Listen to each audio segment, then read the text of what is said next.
प्रभु यीशु मसीह के नाम से इस गुरु उपदेश में मैं आपका स्वागत करता हूं। परमेश्वर धीरज का परमेश्वर है और आज हम जो फल देखने वाले हैं वो फल है धीरज। परमेश्वर ये फल हर एक आत्मिक अगुओं के अंदर देखना चाहता है, कलीसिया के विश्वासियों के जीवन में देखना चाहता है और सारे जो वडील लोग हैं उनके जीवन में देखना चाहता है। ये धीरज का फल जो है परमेश्वर हमारे जीवनों में हर दिन देखना चाहता है।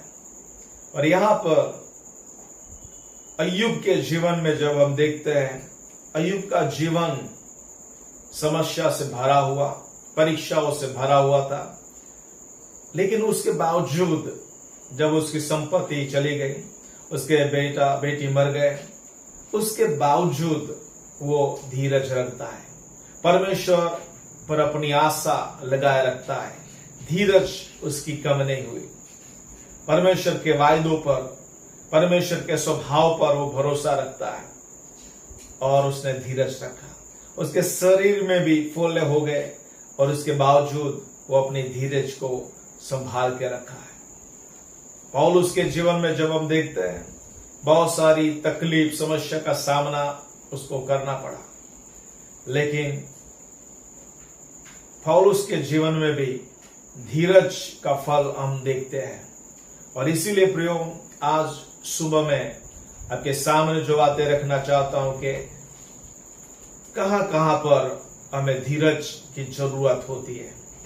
पहली बात, जब हम समस्या में होते हैं, तकलीफ में होते हैं, धीरज की जरूरत हमें होती है। रोमन 12:12 में परमेश्वर चाहता है कि जब आप समस्या में हो, तकलीफ में हो, तब आपको धीरज रखना जरूरी है। क्योंकि जितना हम धीरज रखेंगे समस्याओं के बीच में, तकलीफों के बीच में, परमेश्वर हमें उस समस्याओं में से, उस महासंकट में से बाहर निकालेगा। क्योंकि हमने धीरज परमेश्वर पर रखा है, उसके वचनों पर हमने धीरज रखा है। और इसीलिए जब समस्या आती है तब हमें धीरज की जरूरत पड़ती है। दूसरी बात, जब हम यीशु के आगमन को जब राह देख रहे हैं, हमें धीरज से उसकी बाट देखना है। अलग अलग शिक्षाएं इन दिनों में आ रही है, गलत शिक्षाएं आ रही है, लेकिन परमेश्वर का जो आगमन है वो होने वाला है। और इसीलिए धीरज से परमेश्वर के आगमन की हमें बाट जोना है। और इसीलिए प्रियो, आपके विश्वास को कमजोर नहीं होने देना है। धीरज रख के आपके विश्वास को मजबूत बनाने का है। और इसीलिए परमेश्वर हमें उस बातों में मजबूत होना चाहता है, ये धीरज के फल में। उसके बाद तीसरी बात, आत्मा में परिपक्वता के लिए हमें धीरज की जरूरत होती है।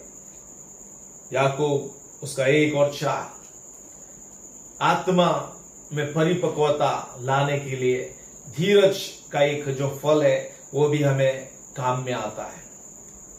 और इसीलिए प्रियो, आत्मिक बातों में परिपक्व होने के लिए, परमेश्वर ने जो प्रतिज्ञा किया हो उसको पूरा करने के लिए, उसके वायदा को हमारे जीवन में पूरा होने के लिए हमें धीरज की जरूरत होती है। यदि हम उतावल करेंगे, ज्यादा हरी करेंगे, तो बहुत सारी आशीष जो परमेश्वर देना चाहता है वो हम हमारे जीवन में चूक जाएंगे।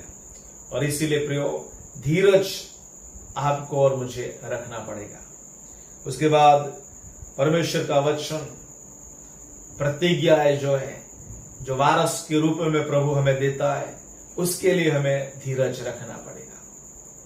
इब्राहिम ने धीरज को रखा, परमेश्वर की प्रतिज्ञा उसके जीवन में पूरा होने के लिए। उसने भूल किया अपने जीवन में, लेकिन परमेश्वर की प्रतिज्ञा उसके जीवन में पूरी हुई। यूसुफ के जीवन में परमेश्वर का जो दर्शन था, उस दर्शन को पूरा होने के लिए 13 साल उसने धीरज रखा। प्रियो, जब हम धीरज रखेंगे, प्रभु ने जो वायदे आपके लिए, मेरे लिए जो किया है, परमेश्वर उस वायदों को पूरा करेगा जब हम धीरज रखेंगे। उसके बाद जब समय नजदीक है, we are living in the end time, हम अंतिम समय में जी रहे हैं, तो परमेश्वर चाहता है कि हमारे में अंदर एक बड़ी धीरज परमेश्वर उत्पन्न करे। प्रकाशित वाक्य 1:9, प्रकाशित 13:10। तो जब इस वचन को जब आप पढ़ेंगे, परमेश्वर चाहता है एक बड़ी धीरज इन दिनों में परमेश्वर हमें देने पाए। परमेश्वर धीरज का परमेश्वर है। गॉड इज नॉट इन हरी। परमेश्वर जल्दबाजी नहीं करता। धीरज से काम करने वाला, धीरज से प्रार्थना को सुनने वाला हमारा परमेश्वर है। और इसीलिए प्रियो, आज आपको मैं उत्तेजन देना चाहता हूं कि पवित्र आत्मा को जो ये फल है आपके और मेरे जीवन में, हर दिन हम उसको बढ़ाते जाए। धीरज जो है एक ऐसा फल है जो आपके आत्मा की रक्षा करता है। और इसीलिए प्रियो, आपके जीवन के हर एक क्षेत्रों में यह फल जो है आपको बहुत काम आएगा। ये स्वभाव, धीरज का स्वभाव आपके बहुत काम आएगा।